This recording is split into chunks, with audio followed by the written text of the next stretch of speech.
ಏನ್ ಮಾಡಲ್ಲ ಹೇಳಿ, ವರ್ಕ್ ಮಾಡಕ್ಕಾಗಲ್ಲ. ಈಗ ಫ್ಯಾಟ್ ಕುತ್ಕೊಂಡ್ಬಿಡ್ತು, ವರ್ಕ್ ಮಾಡಕ್ ಬಿಡಲ್ಲ. ಉದಾಹರಣೆಗೆ ಈಗ ನಾನೊಂದು ಆರ್ಗನ್, ನನ್ನ ಮೇಲೆ ಮೇಘನ ಮೇಡಮ್ ಕುತ್ಕೊಂಡ್ರು, ನಾನು ಎತ್ಬೋದ ನಾನು. ಈಗ ನನ್ನ ಮೇಲೆ ವೆಂಕಟ್ ಸರ್ ಕುತ್ಕೊಂಡ್ರು, 135 ಇದ್ದಾರೆ, 132 ಇದ್ದಾರೆ. ಅವ್ರ ಮೇಲೆ ಇನ್ನೊಬ್ರು ಯಾರೋ ಕುತ್ಕೊಂಡ್ರು, ನಾನು ಎತ್ತಕ್ಕಾಗುತ್ತಾ? ಆಗಲ್ಲ. ಇವಾಗ ನನ್ನ ಮೂಮೆಂಟ್ ಏನಾಯ್ತು, ಕಮ್ಮಿ ಆಗೋಯ್ತು. ಬೇರೆ ಕುತ್ಕೊಳ್ಳೋದೆಲ್ಲ. ನಿಮ್ದು ಆರ್ಗನ್ಸ್ ಮೇಲೆ ಫ್ಯಾಟ್ ಕುತ್ಕೊಂಡ್ಮೇಲೆ ಅವನ್ನ ಪರ್ಫಾರ್ಮೆನ್ಸ್ ಮಾಡೋದಕ್ಕೆ ನಿಮ್ದು ಫ್ಯಾಟ್ ಬಿಡಲ್ಲ.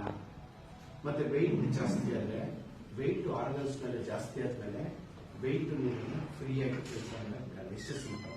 ಯಾಕೆ ವೆಯ್ಟ್ ಲಾಸ್ ಆಗಬೇಕು ಗೊತ್ತಾಯ್ತಾ?